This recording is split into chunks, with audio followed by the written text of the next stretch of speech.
विष्णुर्योनिं कल्पयतु त्वष्टा रूपाणि पिंसतु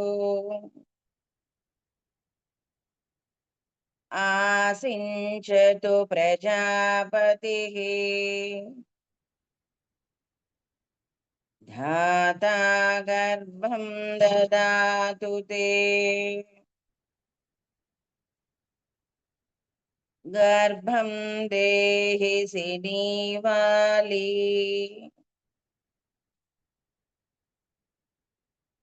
गर्भं देहि सरस्वती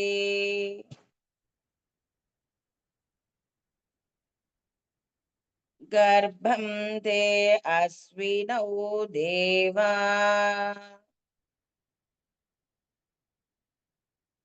वाधत्तां पुष्करस्रजा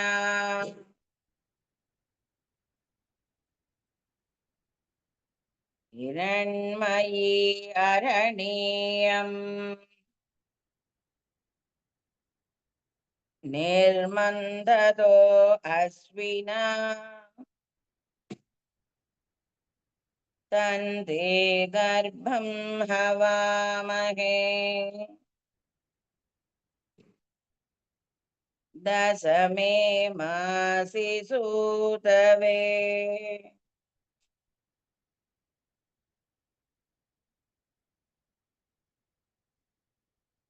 విష్ణువు యోనిని కల్పించుగాక త్వష్ట రూపముల నిర్మాణము చేయుగాక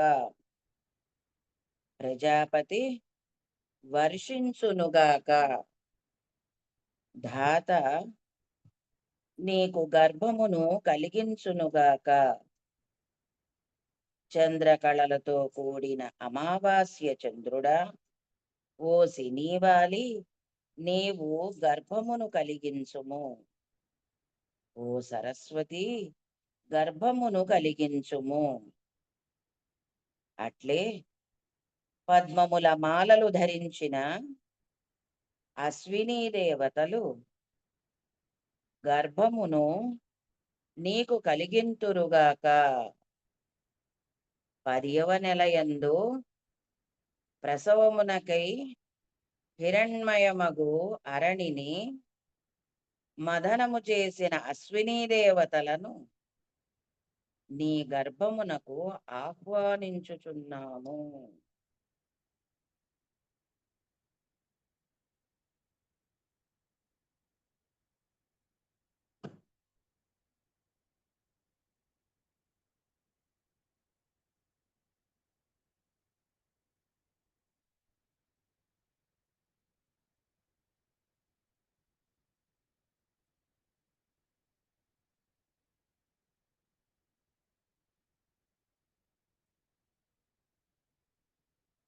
వృశ్చిక రాశి పూర్ణిమ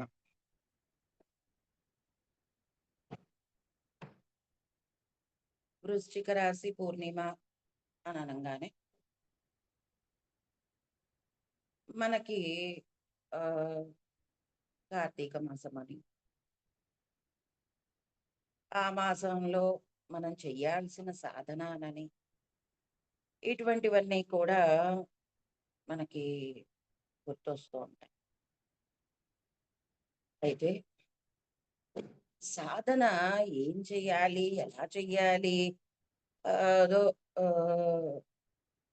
సవివరంగా తెలిసినా తెలియకపోయినా ఎంతో కొంత తెలిసిన చేయాల్సిన విధానము ఇవన్నీ కూడా తెలుస్తూ ఉంటాయి అయితే అసలు ఈ సాధన అనేటటువంటిది ఎందుకు చెయ్యాలి అనేది చాలా అవసరమైనటువంటిది ప్రధానమైనటువంటిది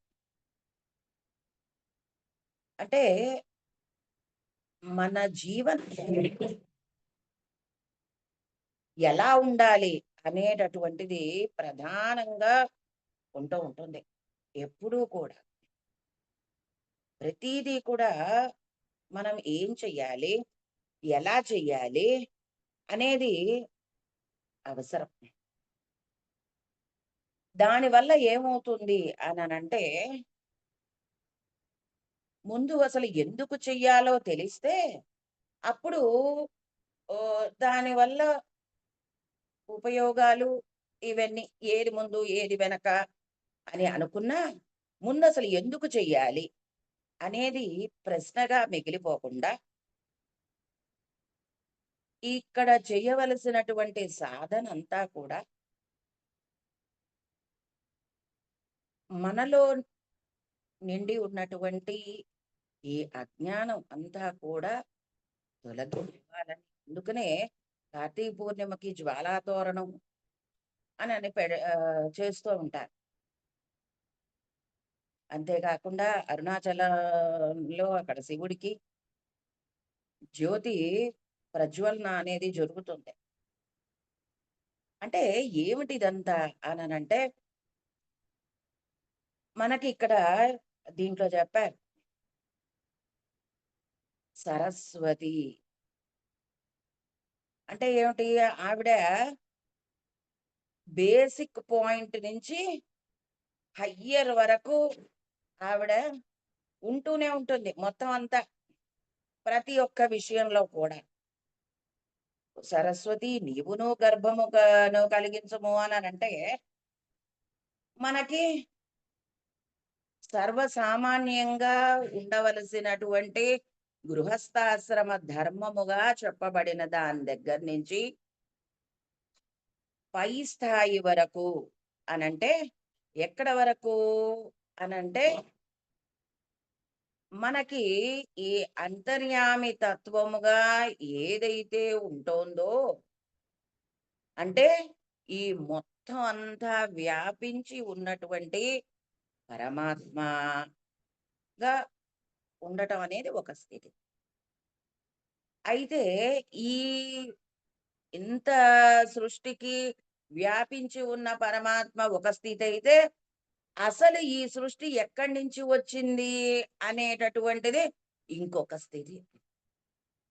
అంటే ఎక్కడో ఒక దగ్గర ఆగిపోవటం అనేటటువంటిదిగా కాక, అలా మనని బేసిక్ పాయింట్‌లో నుంచి అంటే ఒక జీవుడుగా దిగి వచ్చినటువంటి వాడికి ఏ స్థితిలోకి తీసుకువెడుతుంది అననంటే, పూర్తిగా అంతర్యామి తత్వము అసలు అంటే ఈ మొత్తం సృష్టి పంచభూతాలు లిస్ట్ చదవగలం. ప్రతి ఒక్కరు కూడా తెలుసు. ఏది ఎలా వచ్చింది? ఎక్కడి నుంచి వచ్చింది? అన్నీ కూడా. కానీ అది వచ్చింది పలానా చోటు నుంచి అని తెలిసినా, ఆ అనుభవము అనేటటువంటిది దానికి ప్రవేశిస్తేనే తెలుస్తుంది. అంటే దాన్ని మనము ఎక్స్‌పీరియన్స్ పొందాలి. ఆ ఎక్స్‌పీరియన్స్ పొందటం అనేటటువంటిది ఎప్పుడూ కూడా ఎలా ఉంటుంది అననంటే, దాన్ని మన అనుభవంలోకి తెచ్చుకోవాలి అనంటే జరగవలసినటువంటి సాధన చాలా ప్రధానం. అంటే ఒక్కొక్క మెట్టు ఎక్కుతూ ఉంటే పైకి వెళతాం. ఎన్నో ఫ్లోర్‌కైనా గూడా వెళ్ళొచ్చు. అది లేదనుకోండి ఏమవుతుంది? కిందనే ఉంటాం. అది పైనే ఉంటుంది.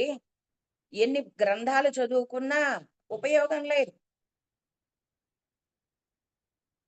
అలా అయిపోకూడదు.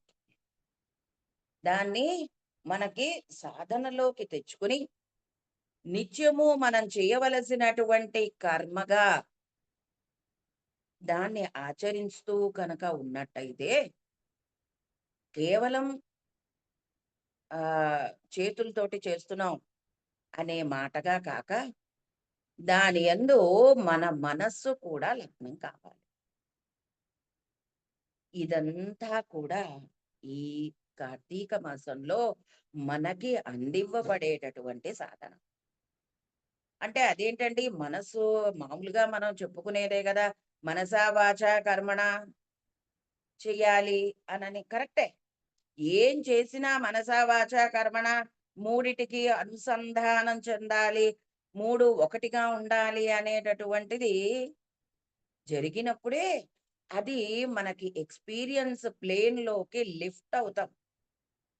లేకపోతే ఏమవుతుంది అనంటే అది కేవలం ఇంటలెక్చువల్ ప్లేన్‌లోనే మిగిలిపోతుంది.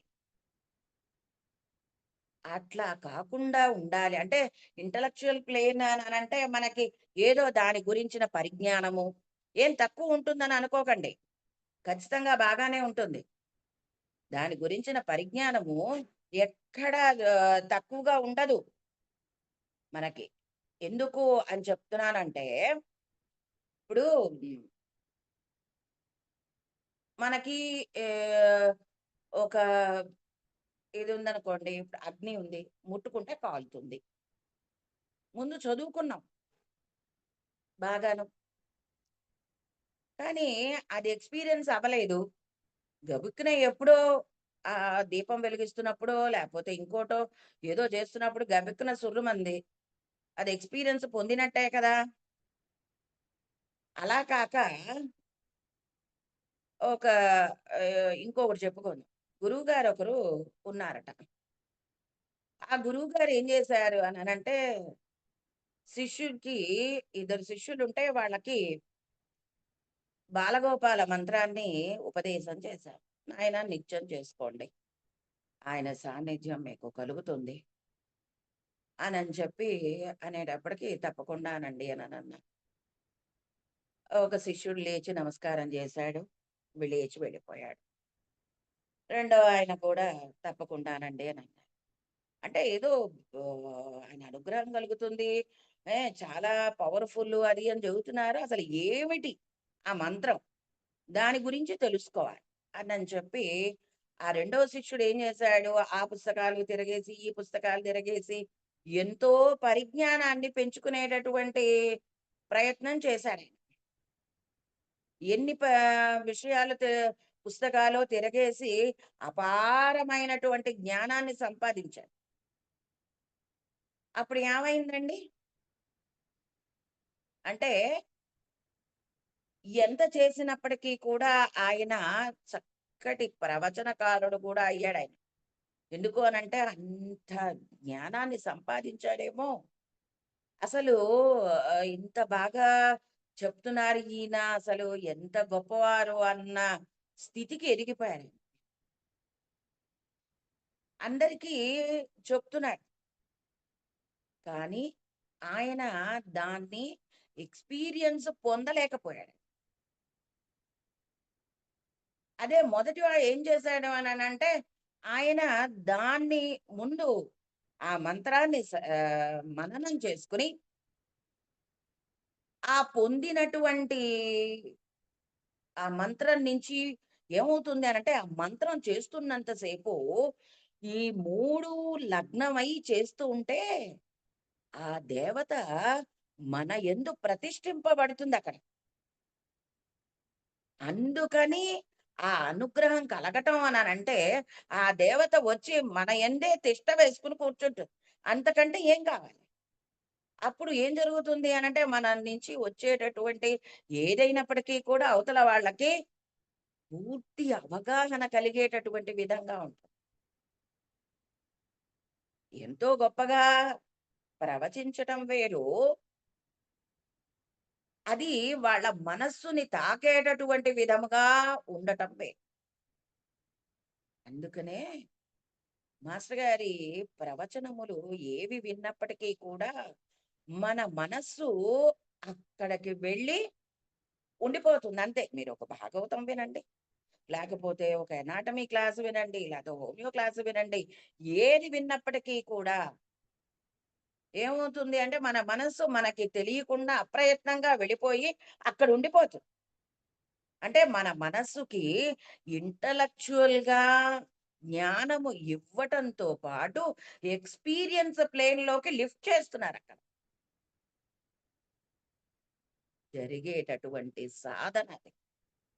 అందుకనే గురువు ఏం చెప్పినా సరే కళ్ళు మూసుకొని చేసేయాలి. ఇక మళ్ళీ ఇంకొక ఆలోచన అనేటటువంటి దానికి తావివ్వకూడదు. ఎందుకు అననంటే ఏమవుతాము అనంటే ఆయన చెప్పినటువంటి మాట ఏమవుతోంది? అదే చెబుతారు తైత్తిరీయంలో మొట్టమొదటి దాంట్లో చెప్పేదేంటి? గురువుకి, శిష్యుడికి మధ్య ఉండేటటువంటి అనుసంధానం. మామూలుగా గురువు, శిష్యుడు, విద్య ఈ 3 అయ్యాయి. ఆచార్య పూర్వ రూపం అంతేవాస్యుత్తర రూపం. వీళ్ళిద్దరికి మధ్య ఏమిటి అంటే విద్యా సంధిహి అని చెప్పారు. మరి నాలుగవది ఏమిటి అననంటే ప్రవచనగుం సంధానం అని అన్నారు. ఏమిటి ప్రవచనగుం సంధానం అంటే గురువు నోట్లో నుంచి ఏదైతే వెలువడుతోందో అది శిష్యుడిలో చెవి ద్వారా లోపలికి ప్రవేశిస్తుందిట.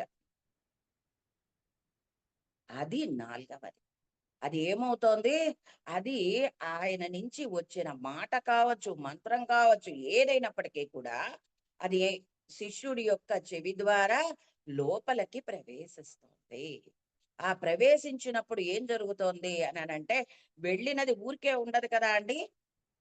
అది ఏం చేస్తుంది అనంటే, మనకి మన మాటలో, మన చేతలో, మన వాటన్నింటిలో కూడా మార్పుని తీసుకొస్తుంది. ఎలా తీసుకొస్తుంది? అంటే ఆయనేదో చెప్పాడండి, నేనేదో విన్నానండి. అందుకని చేయటం మొదలుపెట్టాను అననంటే, అది కేవలం 4 రోజులు ముచ్చటగా ఉంటుంది. అయిపోతుందక్కడికి. కానీ గురువుకి అటువంటి ఇది పనికిరాదు. బ్రహ్మాండంగా చేసేస్తున్నాడంటే ఆయన అటువంటివేం చూడడాయన. ఆయన చూసేదేంటి అననంటే, మనలో ఎంత వరకు పరిణమించింది. ఆ మాట లోపలికి వెళ్ళి ఎంతవరకు అంటే అది ఏం చేస్తుంది అనంటే, లోతుల్లోకి వెళ్ళి సెల్ స్టేజ్‌లో నుంచి మార్పులు తీసుకొస్తూ ఉంటుంది. ఇంకా అణుస్థితి అనేది ఉన్నది. అక్కడ నుంచి తీసుకొస్తూ ఉంటుంది మార్పు. అందుకనే 1 ఇయర్ అయిందండి. ఏమిటో ప్రేయర్ చేస్తున్నావు. ఏం మార్పు నాకు కనపడట్లేదు అని అనుకుంటాం. అంత ఈజీగా మనము లొంగేవాళ్ళం కాదు గదా! మన మనస్సు అనేటటువంటిది ప్రతి జీవుడికి మనస్సు ప్రధానంగా పనిచేస్తూ ఉంటుంది. అది ఏం చేస్తుంది అననంటే జీవుణ్ణి బంధిస్తూ ఉంటుంది. ప్రతీదీ వాడి కోరిక రూపంలో వాడికి నాకది కావాలి, నాకిది కావాలి, నేను చేస్తున్నాను. ఏదైనా చేస్తూ ఉంటే కూడా నేను చేస్తున్నాను అనేటటువంటి భావనలో ముంచెత్తుతుంది. మామూలుగా కాదు. దాని వలన ఏమవుతుంది అననంటే జీవుడు మనస్సు ద్వారా అక్కడే బంధింపబడిపోతాడు. అటువంటి స్థితిలో నుంచి మార్పు అనేటటువంటిది తీసుకొస్తుంది. ఇటువంటి మార్పు ఏమవుతుంది అననంటే అందుకనే సరస్వతి అని చెప్పారు. అంటే ఒక దీపం రూపంలో చెప్పినా, లేకపోతే సరస్వతి అని చెప్పినా ఏమవుతోంది? గురువు దగ్గర నుంచి శిష్యుడికి, శిష్యుడి నుంచి మళ్ళా మరికొందరికి ఏమవుతోంది? తరతీతి సరస్వతి అని అన్నారు. అంటే ఒక ప్రవాహముగా ఒక అలా వస్తూ ఉంటుంది అంతే అది. అందుకనే ఈ హయగ్రీవ మంత్రంలో కూడా జహ్ను కన్యా ప్రవాహవత్ అని అన్నారు. ఏమిటి ఎలా రావాలట అనంటే జహ్ను కన్య అంటే ఆ భగీరథుడు గంగని తీసుకొస్తున్నప్పుడు ఈ కథ అంతా తెలుసు. ఆయన చెవిలో నుంచి వచ్చినటువంటిది ఎలా వచ్చింది? ఒక ఆ అంటే ఒక పద్ధతిగా వచ్చినటువంటి అంటే ఒక ఛానల్‌లో నుంచి ఓపెన్ అయినటువంటిది ఏమవ్వాలి? చక్కటి శక్తి కలిగి ఉన్నటువంటిది. ఇటువంటి స్థితి కలిగినటువంటిది మార్పు అంటే అంతటి మార్పునిచ్చేటటువంటిది. ఎలా మార్పు వస్తుంది అననంటే అశ్వినీ దేవతలు అని ఈ అశ్విని దేవతలు ఏం చేస్తారు అనంటే, ఎందుకు మనం ప్రేయర్ అయిన తర్వాత అశ్విని దేవతలు ఎందుకు చదువుకోవాలండి అనంటే, యువాం శరణ్యౌ శరణం ప్రపద్యే అని అన్నాం చిట్ట చివరికి ఒకటే మంత్రం. ఇప్పుడు భగవద్గీతలో కూడా అర్జునుడికి కృష్ణుడు మొత్తం చెప్పాడు. భక్తి గురించి చెప్పాడు, జ్ఞానం చెప్పాడు, సర్వము చెప్పిన తర్వాత చిట్ట చివర ఏం చెప్పాడు అనంటే ఒకటే మాట. అన్నీ విడిచిపెట్టి నన్ను ఆశ్రయించడం. మొదటే చెప్పాడనుకోండి ఆ మాట, మరి పనైపోతుంది గదండీ! 700 శ్లోకాలు ఏమవసరం అండి ఆయన చెప్పడానికి? ఆయన టైం వేస్టు, ఈయన టైం వేస్టు. అంటే ఆ మాట అనుకుంటే ఎవరం వినం. అది ఒక మాటైతే, ఇంకొక మాట ఏంటి అననంటే, ఒక్కొక్క దాని నుంచి ఎక్స్‌పీరియన్స్ అనేటటువంటిది వస్తూ ఉంటుంది. అందుకనే చాతుర్మాస దీక్షగా చెప్పబడినటువంటిది ఆహ్, ఏది అది కర్కాటక రాశి నుంచి ఈ యొక్క వృశ్చిక రాశికి మధ్య బెల్ట్ అది. ఏమవుతోంది? ఒక్కొక్క రాశి అంటే ఒక్కొక్క మాసము జరుగుతూ వచ్చినటువంటి దానికి ఒక్కొక్క విధమైనటువంటి మనసుకి శిక్షణ ఇవ్వబడుతుంది. అంటే 4 స్థితులలో ఈ సృష్టి అనేటటువంటిది వ్యక్తమైంది. అటువంటి స్థితిలో వ్యక్తమైనటువంటి దానికి అన్ని స్థితుల్లోనూ మార్పు అనేటటువంటిది పరిణమించాలి. అలా పరిణమించినప్పుడే ఏమవుతుంది? ఇక్కడికి ఎండయి, తర్వాత ఇక్కడ నుంచి మళ్ళీ ప్రారంభం అనేటటువంటి స్థితిలోకి ఎదుగుతాడు. ఎదిగి అక్కడ నుంచి ఒక అంటే ఇక్కడ కూడా గురువు వీళ్ళంతా ఉంటేనే ఈ సాధన జరుగుతుంది. ఆ తర్వాత నుంచి జరిగేటటువంటి సాధన వేరేగా ఉంటుంది. ఎందుకు అననంటే, మనస్సు ప్రధానంగా ఉంటూ ఉంటుంది. మనసు ఎప్పుడైతే ప్రధానంగా జీవిస్తామో, అప్పుడు ఏమవుతుంది? మన కోరికల రూపంలో అవే మనకి అడ్డొస్తూ ఉంటాయి. ఎలా అడ్డొస్తాయి అననంటే, మన కళ్ళ ముందు అవి ఒక తెరలాగా ఉండిపోతూ ఉంటుంది. అది మాత్రమే మనకి కనిపిస్తూ ఉంటుంది. ఇంకోటేం కనపడదు. ఆ కోరికల రూపంలో అదలా ఉంటూ, ఉంటూ, ఉంటూ ఉంటుంది అంతే. ఆ కోరిక తీరిందంటే ఇంకొకటి రెడీగా ఉంటుంది. అది తీరిందంటే ఇంకోటి రెడీగా. అంతే తప్ప అక్కడి నుంచి మనం ఎదుగుదాం. అరే! మనకి ఇంత చిన్న విషయం గురించి ఇంత ఎందుకు ఆలోచిస్తున్నాం అనేటటువంటి ఆలోచన రాదు. ఎందుకు రాదు అననంటే మన మనస్సు, మనము అన్నీ కలిపి బంధింపబడిపోయి ఉంటాం. మనము అననంటే అక్కడ మన ఇంద్రియాలనుకోండి, ఈ దేహము అంతా, అంతా కట్టేసి ఉంటది అంతే. కాళ్ళు, చేతులు అన్నీ కట్టేసి, కళ్ళుకి గంతలు కట్టేసి ఉంటుందంతే. ఏమవుతుంది? ఏమి చేయాలో తెలీదు అన్న స్థితి కాదు. మన కోరిక మనకే అడ్డు వస్తోంది. ఎప్పుడైతే అది తొలగుతుందో అంటే మనం చెయ్యవలసినటువంటి పనిని పరమాత్మకి సమర్పణగా చేసి మనం చేస్తూ ఉన్నప్పుడు దారి అనేటటువంటిది ఏర్పడుతుంది అన్నది తెలియాలి. అందుకనే చిట్ట చివర చెప్పాడాయన. మొదటే చెప్తే ఏమవుతుంది? అర్థం అవ్వదు. కొన్ని కోరికలు తీరాలి. ఇప్పుడు చాలామంది ఏదో కొండకొస్తే ఏదో ప్రమోషనొస్తే కొండకొస్తానని, లేతే ఇల్లు కట్టుకుంటే ఇంకేదో జేస్తానని, ఏవండీ మణిద్వీప వర్ణన చెయ్యండి అదేదో తీరుతుంది. కొత్త ఇల్లొస్తుంది. రకరకాలుంటాయి. అంటే అంత మాత్రం చేత అవి తక్కువ కాదు, ఇది ఎక్కువ కాదు. జరగాల్సినటువంటిది ఏంటి అననంటే, వీడికి ఆ వచ్చేటటువంటి సమయం గూడా వచ్చింది. అది గురువు యొక్క అనుగ్రహం చేత ఏమవుతోంది అనంటే వాడది చేస్తాడు. చేయటం చేత వాడికి కోరిక తీరుతుంది. తద్వారా భక్తి అనేటటువంటిది వాడిలో బలంగా అవ్వటానికి కారణం అవుతుందక్కడ.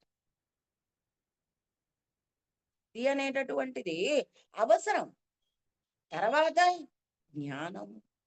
ఈ రెండింటి యొక్క సంయోగము వలన మనకేమవుతుంది అంటే ఏది చెయ్యాలి, ఏది చెయ్యకూడదు అనేటటువంటి ఒక విచక్షణ తెలుస్తుంది. అది సరస్వతి అననంటే ఏమవుతోంది, కింద దగ్గర నుంచి అంటే జీవుడికి వాడు చెయ్యవలసినటువంటి పని ద్వారా అంటే ఒక గృహస్థుగా వాడు చెయ్యవలసినటువంటి దానిలో నుంచి ఎక్కడికి తీసుకెళ్తోంది అననంటే పైకి. ఎంత పైకి అనంటే చిట్ట చివర ఉండేటటువంటి ఆ అంతర్యామి తత్వంలోకి మనని ప్రవేశింపజేస్తోంది. అందుకని ఇక్కడ ఏం చెప్తున్నారు అనంటే సరస్వతి నీవును గర్భమును కలిగించు.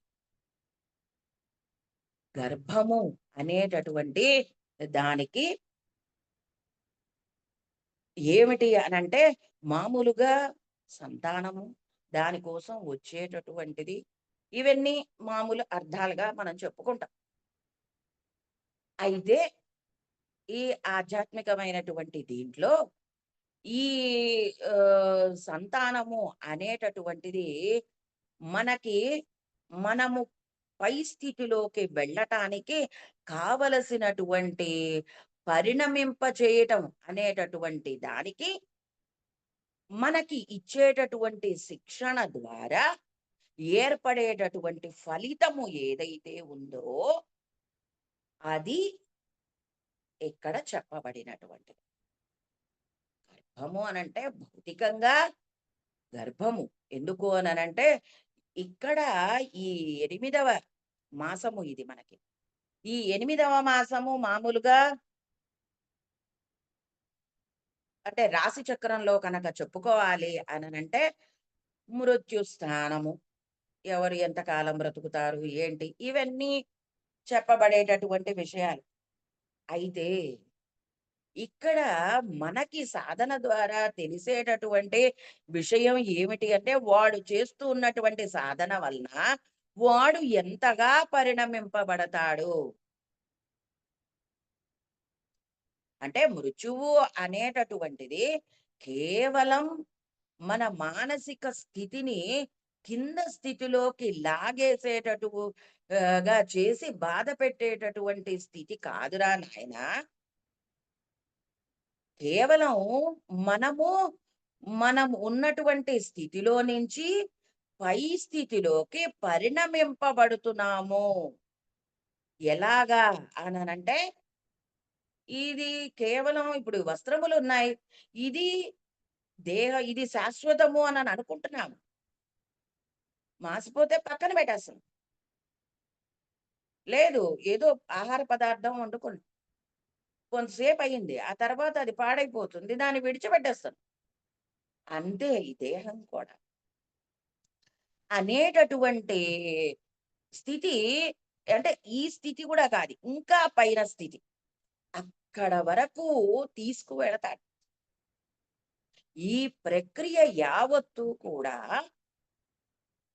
పరమాత్మ ఆయన యొక్క అంశని అగస్త్యుల వారికి లోకి ప్రవేశపెట్టి పని చేయించుట అనేటటువంటిది ఈ ప్రత్యేకంగా ఈ కుంభయుగంలో ఇక్కడ జరుగుతూ ఉన్నటువంటి.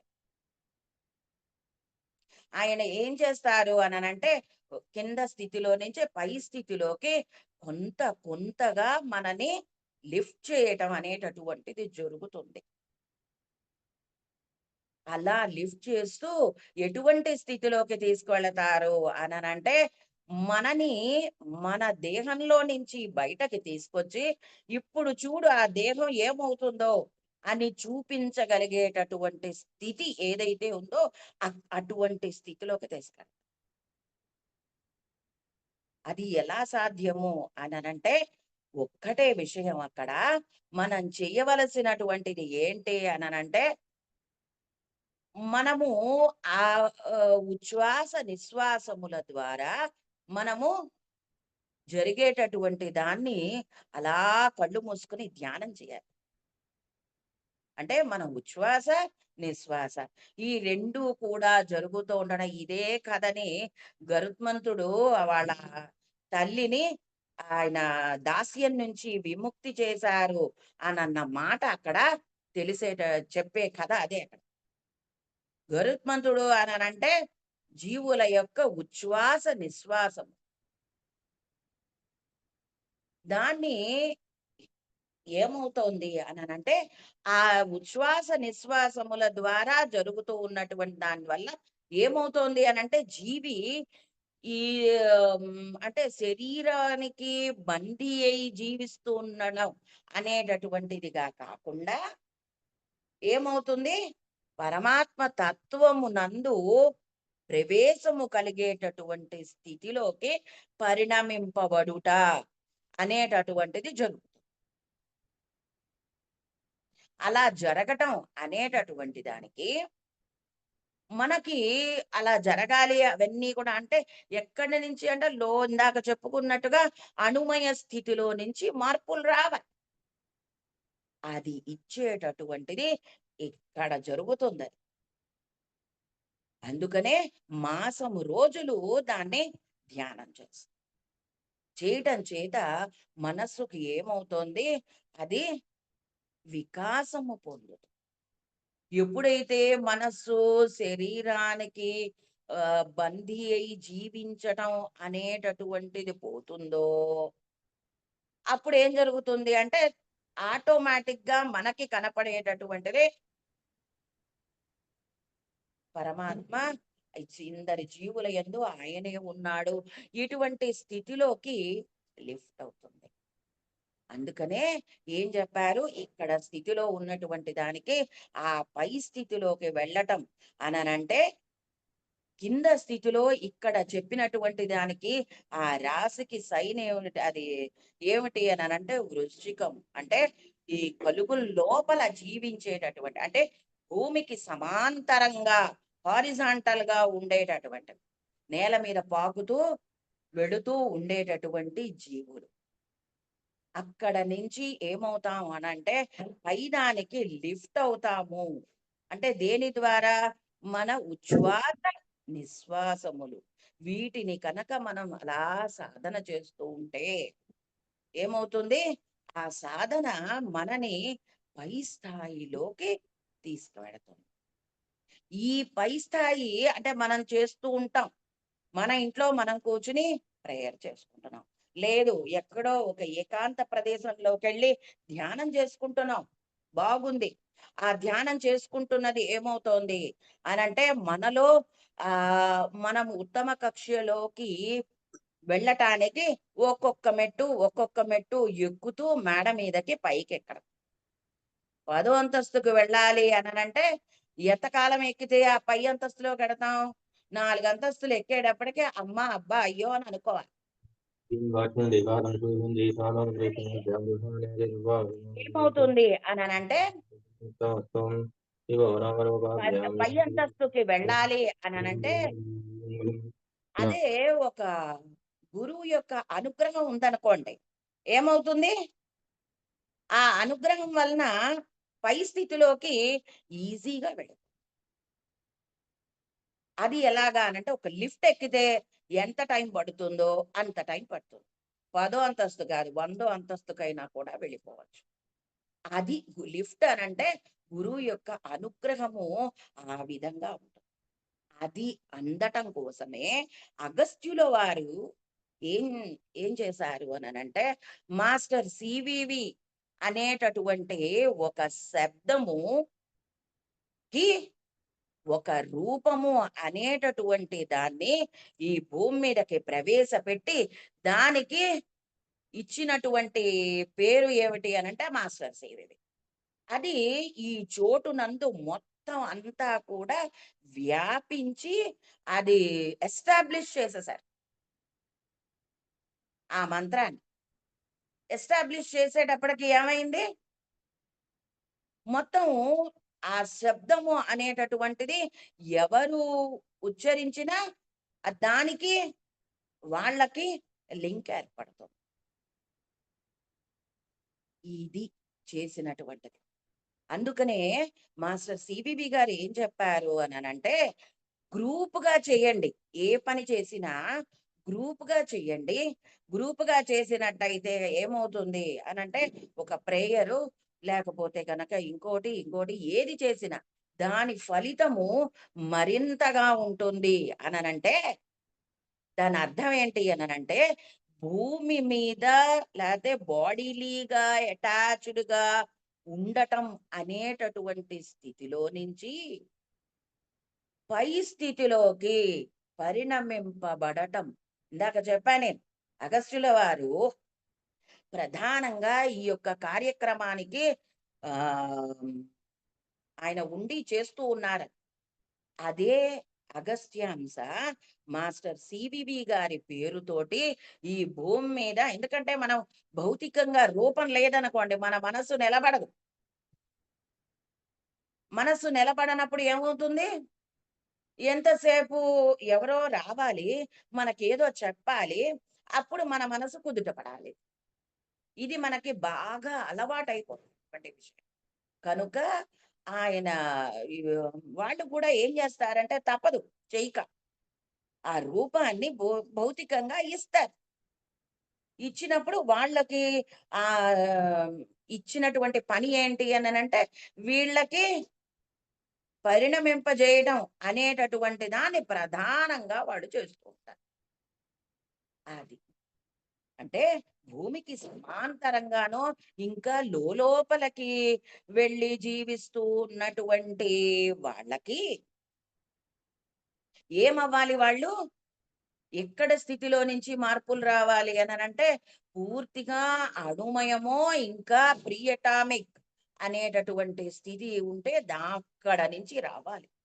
వస్తే అప్పుడు ఒక్కొక్క స్థితి దాటుకుంటూ వచ్చి సెల్ స్టేజ్, అక్కడి నుంచి మళ్ళా జీవులుగా భూమి మీద, అక్కడి నుంచి మళ్ళా మానవుడుగా, అంటే ఇన్ని స్థితులు దాటుకుంటూ పరిణమింప చేయటం అనేటటువంటిది ఎప్పుడైతే వస్తుందో, ఆ వచ్చినటువంటిది రిజల్ట్ ఉంది చూడండి, అది ఆధ్యాత్మికమైనటువంటి మార్గంలో గర్భము అనేటటువంటి దానికి అర్థం అది. అటువంటి స్థితిలోకి మనము లిఫ్ట్ చేయబడతాం. ఇదంతా కూడా కేవలం జరిగేటటువంటిది ఎవరి వల్ల, ఏంటి అననంటే ఈయన వల్ల జరుగుతుంది. మనం ఆ స్థితిలోంచి అలా లిఫ్ట్ అవుతూ వచ్చి ఆ పై స్థితిలోకి రావటం అనేటటువంటిదే ఆ వింగ్డ్ సర్పెంట్ అని అంటారు మాస్టర్ గారు అండ్ మాస్టర్ ఈకే గారు. ఈ స్పిరిచువల్ సైకాలజీ దాంట్లో మెడిటేషన్స్ ఉన్నాయి కదా, దాంట్లో అంటే ఏమవుతోంది, దానికి ఆ ఉత్తమ స్థితిగా వాడు జీవుడు పరిణమింపబడతాడు. ఇది రావటం అనేటటువంటి దానికోసమే ఈ ఒక్కొక్కళ్ళు ఒక్కొక్క సాధన. పొద్దునే లేవాలండి. బ్రాహ్మీ ముహూర్తంలోనే దీపం పెట్టాలండి.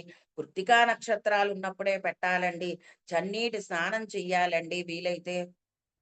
అప్పుడే ఫలితం దక్కుతుంది చెబుతారు. ఎందుకు అననంటే నీ మనస్సు ఒక నియమాన్ని అనుసరించి చెయ్యాలి. ఏమవుతుంది? ఈ ఎప్పుడైతే ఇటువంటి సాధన, ఇప్పుడు అయ్యప్ప స్వామి దీక్ష ఉంది. ఈ మాసంలో అధికంగా ఉంటూ ఉంటుంది. ఏమైనా చెప్పులు లేకుండా నడుస్తారు. ఎందుకు చెప్పులు లేకుండా నడుస్తూ ఉంటే మరి కాళ్ళలో అవన్నీ గుచ్చుకుంటాయి కదండీ! అననంటే ఈ మనస్సు అనేటటువంటిది ఒక బంధింపబడటం అనేటటువంటి దాంట్లో నుంచి పైకి రావటం అనేటటువంటిది ఇక్కడ ప్రధానంగా జరిగేటటువంటి మృత్యువుకి ఆయన యముడు అధిదేవత అననంటే దాని అర్థం ఏమిటి? మన కోరికల రూపంలో మనం అక్కడే బంధింపబడి చీకటిలో ఉండిపోతున్నాం. కళ్ళకేం కనపడట్లేదు అనంటే అది చీకటి. అదే కదా! ఆ చీకట్లో మనం ఉండిపోతున్నాము అననంటే ఏమవుతోంది అక్కడ? ఆ ఉండిపోవటం ద్వారా అక్కడక్కడే కొట్టుకుంటూ ఉన్నట్టు ఉంటూ ఉంటాం. యముడి పనేంటి అనంటే, జీవుల యొక్క ప్రాణాలు తీసుకువెళ్ళటం అండి. వాళ్ళకి వాడు చేసినటువంటి కర్మను అనుసరించి శిక్షలు వేస్తూ ఉండటం అండి. అననంటే ఆయనకి శిక్షించడమే పనా? అది కాదు. అక్కడ జరుగుతూ ఉన్నటువంటి పని అంటే ఇది మృత్యు స్థానము లేక మారక స్థానము అని అంటాం కాబట్టి ఇక్కడ యముడి యొక్క పని ఏమిటి అనంటే మనని మన మనస్సు ద్వారా యమించుట అని అంటారు. యమించుట అని అంటే అర్థం ఏంటి? మన మనస్సుకి ఒక నియమము, దాని క్రమబద్ధమైనటువంటి జీవితము ఇటువంటివన్నీ అలవాటు చెయ్యాలి. మొదట్లో చాలా కష్టంగా ఉంటుంది. ఏ ఏ పనైనా మనం చెయ్యాలి అనంటే, అబ్బా! ఏం చేస్తాం అన్న ఫీలింగ్‌గా ఉంటుంది. అట్లా కాకుండా ఉండటం కోసం, నాయనా నువ్వు ఇది చెయ్యి. ఇది చేస్తే నీకు ఈ ఫలితం ఉంటుంది. అబ్బా! నాకు ఫలితం ఆశించి చేస్తా. అట్లా చేసేటప్పటికి నెల రోజులు చేసేటప్పటికి ఏమైంది? మనస్సు నెల రోజుల్లో నెమ్మదిగా అలవాటు పడుతుంది. ఆ క్రమశిక్షణకి అలవాటు పడుతుంది. ఎప్పుడైతే కనుక అది అలవాటు పడుతుందో, అప్పుడు వాళ్ళకి తెలియకుండా అది చేయటం అనేటటువంటి ప్రక్రియలోకి వాళ్ళు వెళ్ళిపోతారు. ప్రతి దానికి కూడా ఆ విధానము అనేటటువంటిది ప్రవేశపెడతారు. ఆ యమించుట అని అనడే దాని వలన ఏమవుతుందంటే మనసు ఒక క్రమబద్ధీకరణ అనేటటువంటి దాంట్లోకి వస్తుంది. అలా రావటమే అజ్ఞానము అనేటటువంటిది క్రమంగా మనలో నుంచి పోవటంగా చెప్పారు. ఎప్పుడైతే మనము ఒక లైఫ్ ఒక డిసిప్లిన్డ్ గాను ఒక పద్ధతిగా ఉందనుకోండి, ఇంకా అసలు వాడికి చెప్పేదే ఉంటుంది చెప్పండి. నా బోటి దానికైతే పొద్దున్నే లేవాలండి. అలా చేయాలి, ఇలా చేయాలి, పొద్దున్న ఇన్ని గంటలకు పూజ చేయాలి అని చెప్పాల్సిన అవసరం ఉంటుంది గానీ, ఎవరైతే ఒక నియమంగా అన్ని పనులు పొద్దున్న లేచిన దగ్గర నుంచి ఈ పని చేయాలి, ఈ పని చేయాలి అలా చక్కగా చేసుకుంటూ అలా వెళ్ళిపోతూ ఉన్నటువంటి వాడికి చెప్పేదేమిటి? వాడిని చూసి ఇంకా మనమే నేర్చుకోవాలి. అంటే ఏమవుతుంది? వాడి లోపల ఆ యొక్క స్థితి అటువంటి స్థితిని మనకి ఆహ్, ప్రవేశింపచేయటం. అంటే మనలో ఆహ్, అంటే అది యొక్క ఆ అజ్ఞానము తీసివేయబడటం అనేటటువంటి స్థితిగా ఈ మొత్తం చోటుకి మనకి నేను అనేటటువంటి ఒక ప్రజ్ఞగా పనిచేసేటటువంటి వాడు సూర్యుడు. అంటే ఇప్పుడు మన దేహం ఉంది. మన దేహానికి మన హార్ట్ ఎలా పనిచేస్తుందో, అదే విధంగా అక్కడ సూర్యుడు. మనకు కనిపించేటటువంటి సూర్యుడు. ఆయన నుంచి వచ్చేటటువంటి కిరణములు మన లోపలికి ప్రవేశింపబడతాయి. అందుకనే ఈ సృష్టిలో మొట్టమొదటగా వ్యక్తమైనటువంటి ప్రజ్ఞనే నేను అంటున్నారు. అది వచ్చినటువంటి దాంట్లో నుంచి అక్కడ నుంచి మనలోకి ప్రవేశింపబడుతుంది. ఆ ప్రవేశింపబడటం అనేటటువంటి దాన్నే సావిత్రి అని ఆ సావిత్రి అనంటే అర్థం ఏంటి? సూర్యుడి నుంచి జీవుడికి అందచేసేటటువంటిది ఏమిటి అందజేస్తుంది అనంటే మనలో నిద్రాణముగా ఉన్నటువంటిది ఏమిటి నిద్రాణంగా ఉంది అంటే నేను అనేటటువంటిది కేవలం మనలో నేను అనేది మనము చేస్తూ ఉన్నటువంటి పనిగా లేకపోతే గనక మనం చేస్తూ ఉన్నటువంటి కర్మ వీటి రూపంలో నేను చేస్తున్నాను అనేటటువంటి భావనలో మిగిలిపోతూ ఉంటాడు జీవుడు ఎంతసేపును. నేను కాబట్టి చేస్తున్నాను, నేను చేస్తున్నాను అనేటటువంటి దాంట్లో మునిగిపోయి ఉంటాడు. అలా ఉన్నటువంటి ఆయనకి ఏ జీవుడికైనా సరే అది మేలుకొల్పుతా. అదే మృత్యువు అంటే. వేరే ఎక్కడో ఏం లేదు. అంటే ఏమవుతుంది? మనలో ఆ సూర్యోదయం అనేటటువంటి దాన్ని మనం కోల్పోతున్నాం. సూర్యోదయం అని అంటే ఏమిటి? అంతర్యామి ప్రజ్ఞ అలా సృష్టిలో ఉంటూ ఉంటుందని. అది సృష్టిలో ఉంటూ ఉన్నప్పుడు దాన్ని సత్యముగా చెప్పారు.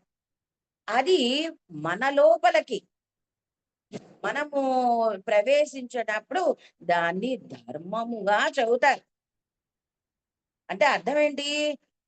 ఏదైతే మనము నిర్వర్తించవలసినటువంటి పని లేక కర్మ అనేటటువంటిది ఉన్నదో, దాన్ని చేయకుండా ఉండిపోయామనుకోండి, లేక చేస్తున్నాం. చేస్తూ ఉన్నప్పటికీ ఎలా చేస్తున్నాం? నేను కాబట్టి చేస్తున్నాను. నేను కాబట్టి నా పిల్లలకు అన్నం పెడుతున్నాను. వేరే వాడైతే పెడతాడా? అని ఎవరైనా అంటే అది ఎంత అంటే అవతల వాడికి ఏమనిపిస్తుందంటే వీడు ఇంత పిచ్చోడేంట్రా అన్నట్టు ఉంటుంది. ఇది కూడా పరమాత్మకి అలాగే ఉంటుంది. అటువంటి స్థితిలో నుంచి అంటే మనకు అర్థం అవ్వాలంటే మరి అలాగే చెప్పుకోవాలి. ఎవరైనా ఉన్నారు. నేను కాబట్టండి భార్య పిల్లల్ని పోషిస్తున్నాను. వేరే వాడైతే ఎప్పుడో పారిపోయి ఉండేవాడు అనంటే అవతల వాడు విని నవ్వుకుంటాడు. ఏంట్రా బాబు మరి ఇంత అజ్ఞానంలో బ్రతుకుతున్నాడు అన్నట్టుగా ఫీల్ అవుతారు.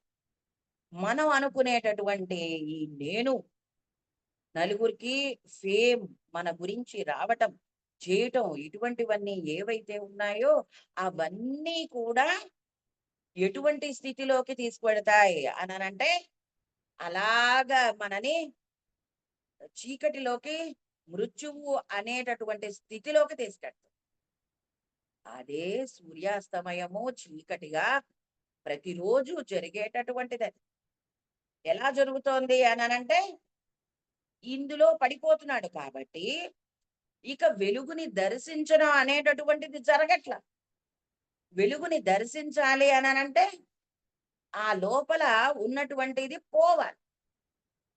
ఎంతసేపు నేను నేను నేను అనంటే అది పోవాలి. అది పోతే ఇదొస్తుంది. అందుకనే అది పోవటం అనేటటువంటిది జరగడానికే ఈ సూర్యుడి నుంచి మన లోపలికి ప్రవేశింపబడేటటువంటి శక్తి, దాన్ని సావిత్రి అని చెప్తారు. అలా మనలోకి ప్రవేశిస్తుంది. అలా ప్రవేశించినటువంటిది మనని అంటే ఏం చేస్తోంది? ఆ శక్తి లోపలికి ప్రవేశించి మనలో ఎక్కడో లోపలికి ఇరుక్కుపోయి ఉంటుంది ఆ పరమాత్మ యొక్క ఇది. దాన్ని యువతలకి అంటే మరి ఇంతగా ప్రబలిపోయి ఉన్నప్పుడు అంత లోపలికి మరి ఎక్కడో ఇరుక్కుపోయి ఉంటుంది అది లోపల. అది బయటకి రావాలి. ఆ బయటకి రావటానికే మనలో నుంచి మనకి అనేకమైనటువంటి సందర్భములు ఇవన్నీ కూడా జరుగుతూ మనని ఉత్తమ స్థితిలోకి పరిణమింపజేయటం అనేటటువంటిది జరగడానికి నిత్యము ఆ ఆ ఈ సృష్టిలో ఆ కార్యక్రమం అనేటటువంటిది జరుగుతూనే ఉంది. అదే సూర్యుడిగా చెప్పినప్పుడు ఆ స్పర్శ మనకి ఆ కిరణములు మనని తాకుట, దాన్ని సావిత్రి అనేటటువంటి ఇదిగా చెప్పారు. అదే సావిత్రి సత్యవంతుల కథ. అప్పుడేమవుతుంది? మనం చేయవలసినటువంటి పని ఏదైతే ఉందో అది మనం సరిగ్గా చేయటం అనేటటువంటిది అప్పుడు సరిగ్గా సాగుతూ ఉంటుంది. అదే సత్యవంతులు మళ్ళీ బ్రతికి రావటం. అంటే ఇవన్నీ కూడా ఒక కథల రూపంలో ఇచ్చేశారు. మనకల్లా ఏంటి కథగా బాగుంది అని అనుకుంటే ఉపయోగం లేదు. ఒక స్థితిలో ఉన్నప్పుడు అదే మనకి కరెక్ట్ గా ఉంటుంది. బాగుంది, చాలా బాగా రాశారు సావిత్రి సంధ్యవంతుల కథ. ఆవిడ అసలు పతివ్రత అది ఇది అని ఒక కథగా మన మనస్సు చాలా ఇదైపోయేటటువంటి స్థితిలోకి తీసుకెళ్తుంది. తప్పేం లేదు. అక్కడి నుంచే స్టార్ట్ అవుతుంది. స్టార్ట్ అయ్యి మనం ఒక్కొక్క స్థితిలోకి మనం పరిణమింపబడుతూ ఉన్నప్పుడు ఒక్కొక్కటి, ఒక్కొక్కటి మనకి అలా అందివ్వబడుతూ ఉంటాయి.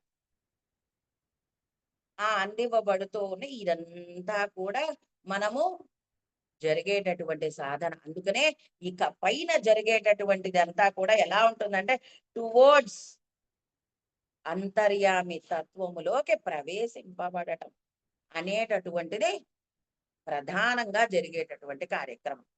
ఇప్పటిదాకా భౌతికంగా మనము పూజలు, వ్రతాలు, నోములు, పునస్కారాలు ఎన్ని చేసినప్పటికీ కూడా ఇక ఇక్కడ నుంచి మనం చేయవలసినటువంటి సాధన అంతా కూడా ఆయనని దర్శనం చేయటం అనేటటువంటి అటువైపు ఉంటుంది. దీనికి తప్పనిసరిగా గురువు అవసరం ఉంటుంది. ఆ అందుకనే ఇటు పైన సాధనంతా కూడా గురువు యొక్క సాన్నిధ్యంలో జరుగుతూ ఉంటుంది. ఇక్కడ ఇక్కడ ప్రత్యక్షంగా ఉంటూ ఉంటుంది. అక్కడ ఇప్పటిదాకా జరిగిన దానికే పరోక్షంగా జరుగుతూ ఉంటుంది. అందుకని ఈ కార్తీక మాసము అనేటటువంటిది చాలా విశిష్టమైనటువంటి మాసం. చేంజ్ ఓవర్ అనేటటువంటిది ప్రధానంగా జరిగేటటువంటిది. అందుకని మనము ఈ సాధన అంతా కూడా ఒక్కొక్కటి ఒక్కొక్కటి చేసుకుంటూ అలా వెడుతూ ఉండటం. దాని వలన మాత్రమే మనకి ఉపయోగంగా ఉంటుంది. ఈ రకమైనటువంటి సాధన మనం చేసుకోవటం చేత ఒక సద్గురువు సాన్నిధ్యము అనేటటువంటి దాంట్లోకి ప్రవేశింపబడతాము. అటువంటి సాన్నిధ్యము మనకి కలగాలి కాబట్టి చక్కగా అందరూ కూడా ఇప్పటి వరకు మీకు చెప్పినటువంటి ఈ ఇదంతా కూడా ఒక్కసారి అలా మనస్సులో మీరు ఆ రూపాన్ని, ఎందుకంటే ఇక్కడ ఆ ఈశ్వరుడు నారాయణుడు ఇద్దరు కూడా కార్తీక దామోదరుల పేరుతోటి పూజింపబడతారు. అందుకని ఏ రూపాన్ని మన మనస్సులో నిలబెట్టుకున్నప్పటికీ కూడా తద్వారా కలిగేటటువంటి ఆ స్పర్శ ఏదైతే ఉందో అది ఒకటే. కనుక అందరూ కూడా కళ్ళు మూసుకుని ఇప్పటి వరకు మన మనసులో ఇప్పటి వరకు మనం చెప్పుకున్నటువంటి విషయాన్ని మీ మనస్సులో దాన్ని ఒక్కసారి మొత్తం విషయాన్ని అలాగా ఇది చేసుకోండి.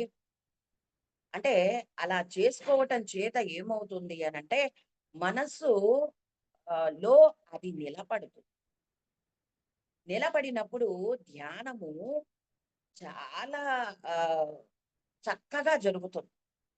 అందుకని దానికి పూర్ణిమ చాలా విశేషంగా మనకి అనుగ్రహించేటటువంటిది కాబట్టి ఇటువంటి ఏ, అనుగ్రహము మనకి కలగాలి అని అంటే ఈ యొక్క ధ్యానము చాలా అవసరం. అందుకని ఈ విధమైనటువంటి ధ్యానంలో అందరూ కూడా చక్కటి ఆ ఆ విధమైనటువంటి ఏమంటారు ఆ ధ్యానం దాని ద్వారా కలిగేటటువంటి మనకి అజ్ఞానము ద్వారా జ్ఞానము ఈ రెండింటినీ కూడా సమన్వయం మనం చేసుకోవాలి అని అంటే ముందు మనసులో ఆ రూపాన్ని ముద్రించుకోవాలి.